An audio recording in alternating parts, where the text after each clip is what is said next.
Итак, всем привет! Меня зовут Настя из Russian Language Family Blog. И сегодня мы поговорим про образование в России.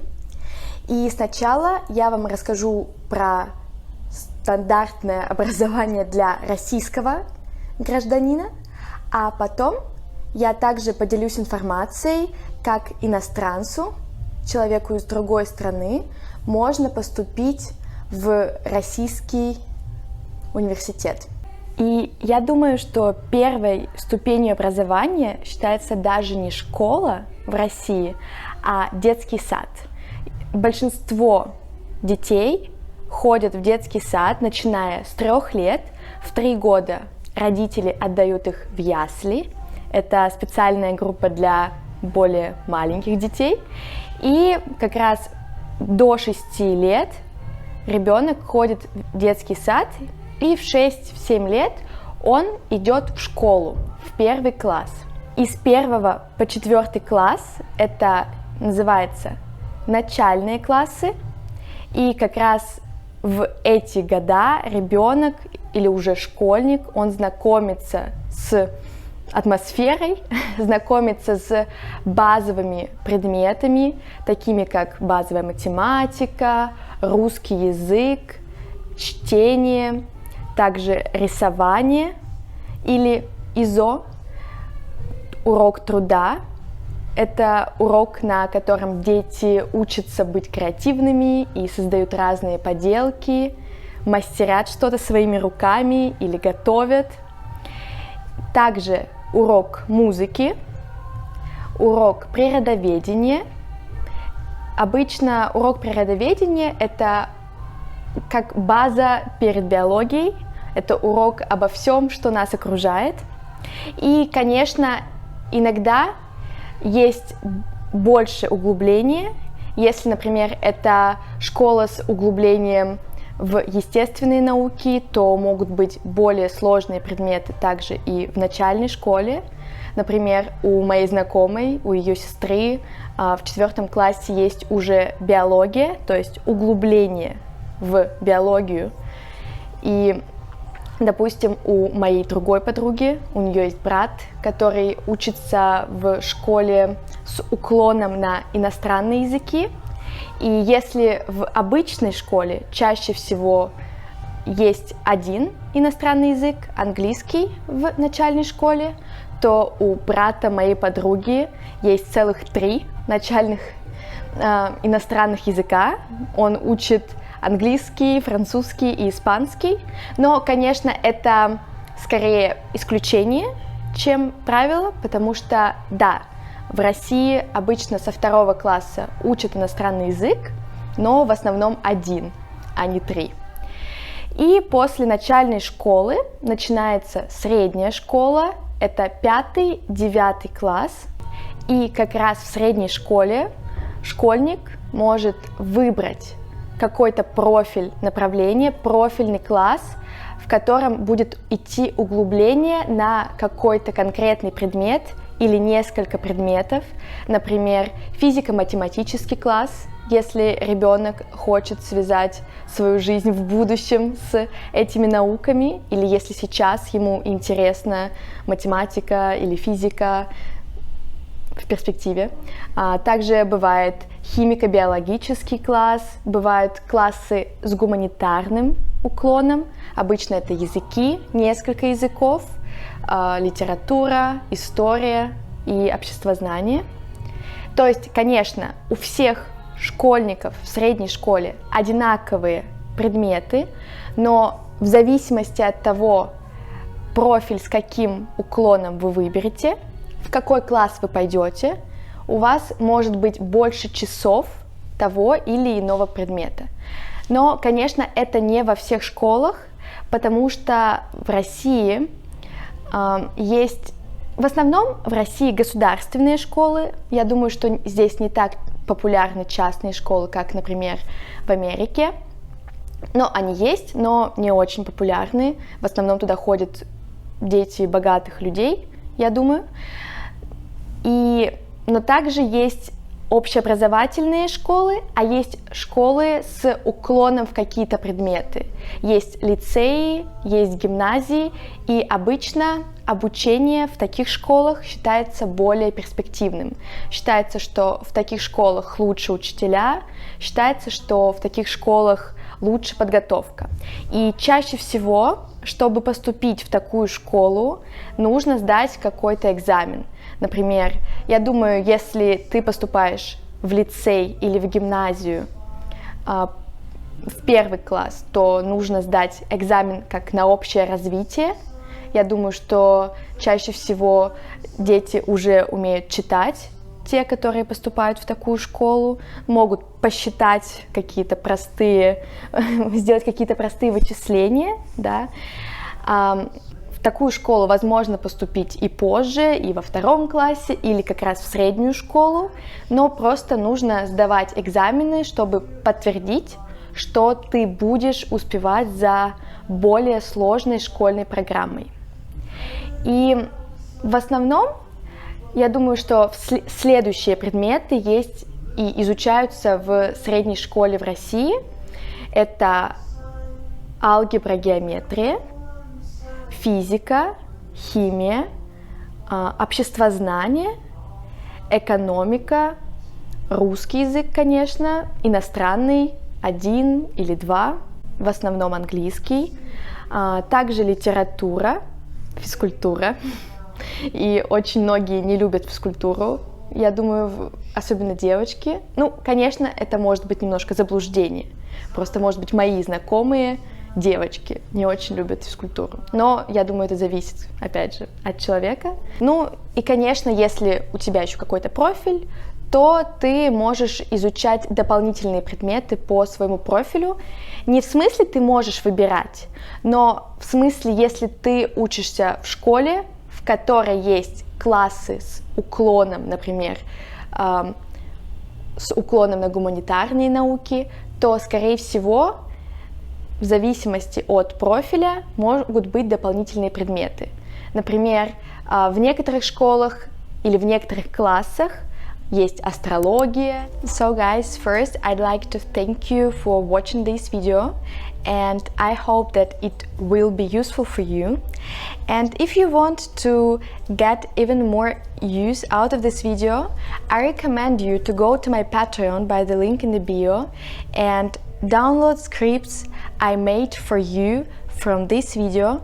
This script includes text from the video, new words from the video with examples and with synonyms, and also exercises. So I think it will be very helpful for you to practice your Russian even more. And what's more important, practice Russian naturally. И после 9 класса существует обязательный экзамен, который необходимо сдать, чтобы получить аттестат о неполном среднем образовании. Этот экзамен называется ОГЭ. И 6 лет назад, когда я сдавала этот экзамен, он включал только 2 обязательных предмета. Это математика и русский. И чтобы пройти порог и получить аттестат, нужно было сдать эти экзамены как минимум на 3. В России 5-бальная, в основном 5-бальная шкала оценивания. 5 – это наивысшая оценка, 2 обычно это значит, что ты не сдал, и 3 это такая удовлетворительная оценка. И также 6 лет назад, когда я сдавала ОГЭ, ты мог выбрать дополнительные предметы, но это было не обязательно, это было по твоему выбору. Если ты хотел challenge yourself, то ты мог выбрать еще 1 или 2 предмета. Например, если ты любишь английский язык или историю, ты можешь их сдать и проверить то, как хорошо ты знаешь какой-либо предмет. Но это не было обязательно для тех, кто шел дальше в 11 класс, либо для тех, кто не хотел поступать никуда после 9 класса, а просто закончить школу с аттестатом о неполном среднем образовании. Но важно и обязательно было сдать дополнительные предметы тем, кто после 9 класса хотел пойти в колледж или в техникум, чтобы получать среднее профессиональное образование. И в зависимости от того, на кого ты хотел пойти учиться после 9 класса, тебе нужно было выбрать предмет. Например, если ты хотел пойти учиться на медсестру, соответственно, это биология и химия. Ну и плюс обязательные математика и биология. Сейчас же, в 2021 году, я думаю, что обязательно всем, помимо математики и русского, сдавать также 2 других предмета по выбору, просто для того, чтобы проверить твои знания, но это обязательная процедура теперь. И как раз, как я уже упоминала ранее, после 9 класса у тебя есть 3 выбора, 3 возможности, куда пойти и что делать. Первая возможность – это просто получить диплом, аттестат о неполном среднем образовании и пойти заниматься чем тебе угодно. Можно пойти работать, не обязательно куда-то поступать. Второй вариант – это после 9 класса также сдать 2 дополнительных предмета и пойти получать профессию в техникум или в колледж. Обычно в техникуме, например, можно получить более как прикладные профессии. Например, можно пойти учиться на швею, учиться шить. Я вот только что загуглила в интернете, и открываются сайты для профессий для девушек и для парней. Например, парень, конечно, я думаю, что девушка тоже, если она хочет, может пойти учиться на слесаря, сварщика, электрика, токаря, и также на водителя или тракториста. Но я думаю, что эти профессии более популярны, может быть, в маленьких городах или в маленьких поселках. Но, конечно, возможно также пойти и на веб-дизайнера, учиться после 9 класса, или на медсестру. На самом деле есть очень большой выбор, и некоторые выбирают этот путь просто, чтобы быстрее начать работать, либо чтобы быстрее ворваться во взрослую жизнь. И третий вариант – это как раз пойти и продолжить обучение в школе в 10-11 классе, чтобы впоследствии получить аттестат о полном среднем образовании и иметь возможность поступить в университет. И как раз в 10-11 классе тоже бывают разделения по профилям, иногда оно еще более узкое, но, к сожалению, в 10-11 классе, вне зависимости от того, какие экзамены мы будем сдавать и куда мы хотим поступать, у нас нет выбора предметов, например, как в Америке, по специальностям. Даже если твой класс, направленность твоего класса математическая, даже если ты хочешь поступать, например, на профессию, связанную с математикой и физикой, ты все равно также должен в 10-11 классе изучать литературу, историю, биологию, и все дисциплины, они обязательны для всех 10-классников и 11-классников тоже. Но вообще реалии таковы, что обычно в 10-11 классе многие больше фокусируются на подготовке все-таки к экзаменам, к тем, которые они будут сдавать, и не так сильно фокусируются на остальных предметах. И некоторые учителя закрывают, например, на это глаза, то есть они делают вид, что ничего не происходит. Некоторые просто получают плохие оценки, но зато хорошо готовятся к экзамену после 11 класса, который называется ЕГЭ. И мое субъективное мнение, конечно, что это в любом случае важнее, потому что в России после 11 класса ты сдаешь экзамен ЕГЭ, это 2 обязательных предмета, русский и математика, и также предметы по твоему выбору. И чтобы поступить в университет, важнее всего сдать именно экзамен на высокий балл. Если, например, твой экзамен, максимальный балл это 100, например, если твой экзамен, все твои экзамены 90 баллов, но твой аттестат далеко не отличный, отличный аттестат, это значит одни пятерки, говорят, что человек круглый отличник, если у него красный аттестат, где одни пятерки, нет четверок, нет троек, тем более. Ну и если ты поступаешь в университет, то самое важное это все-таки иметь высокий балл за ЕГЭ, потому что если, как я уже сказала, у тебя 90 баллов по дисциплинам, которые ты сдавал на ЕГЭ, и, например, у тебя одни тройки в аттестате, то ты все равно можешь попасть в университет в один из топовых, потому что смотрят на баллы за ЕГЭ, смотрят на баллы.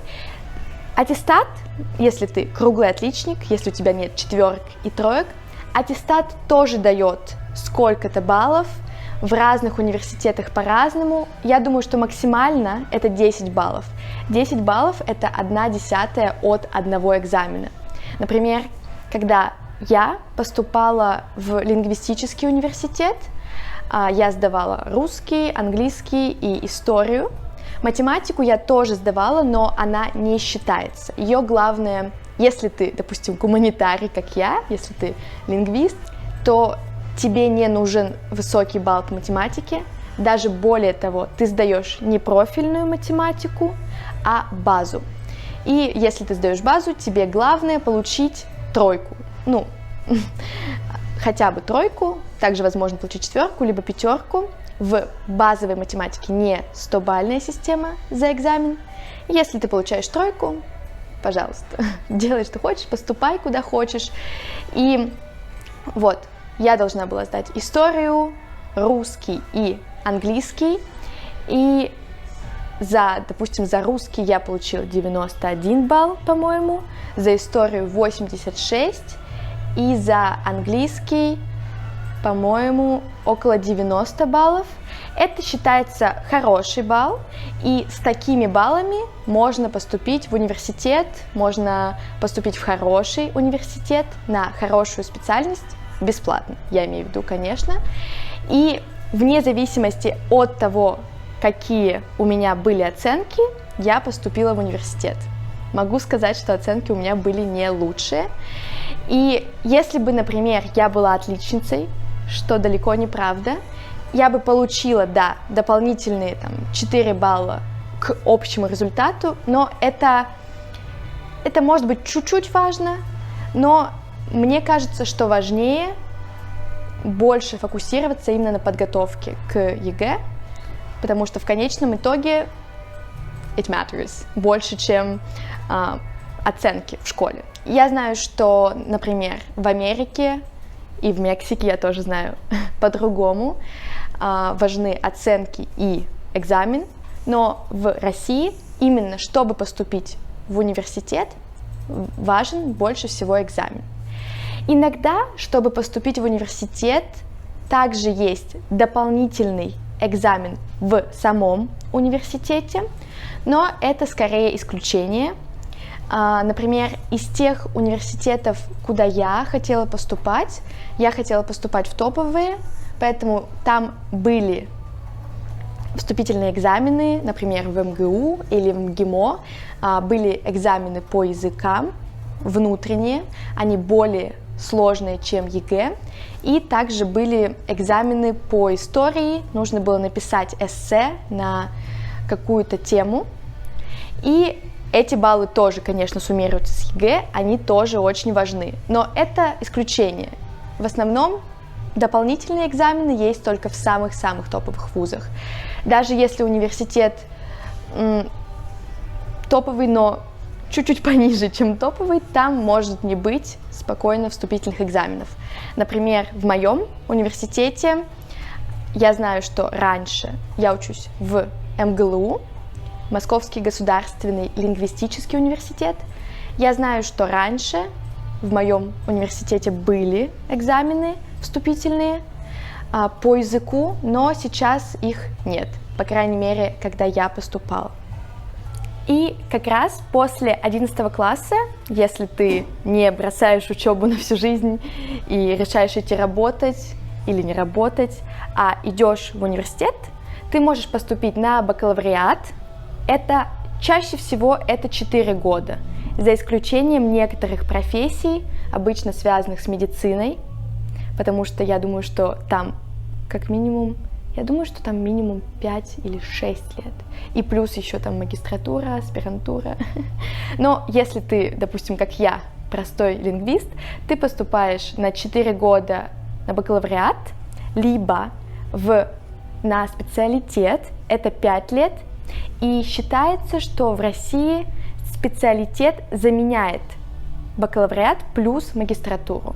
Но это мнения разнятся, я бы сказала. И если ты поступаешь на бакалавриат, ты учишься 4 года, сдаешь экзамены, сдаешь ГОСы, как это называется, государственные экзамены, получаешь степень бакалавра и можешь дальше идти на магистратуру, это 2 года, ну, либо можешь никуда уже не идти и идти работать, как планирую сделать я. Итак, всем спасибо за просмотр. Я очень рада, что вы смотрите мои видео и благодаря этому изучаете русский язык естественным путем, naturally. И я надеюсь, что это видео было полезно для вас. И если вы хотите получить еще больше пользы, если вы хотите запомнить новые слова из этого видео, то вы можете перейти на мой Patreon. И на Патреоне есть возможность скачать скрипты видео с новыми словами и с объяснениями, с примерами, с синонимами новых слов и также с упражнениями на эти новые слова, чтобы вы получили еще больше пользы. Также это видео будет доступно в аудиоформате для тех, кто хочет слушать и улучшать свой русский в дороге, ну или для тех, кто просто не хочет на меня смотреть. Итак, увидимся в следующем видео. Пишите комментарии, предлагайте ваши идеи для будущих видео. И всем пока!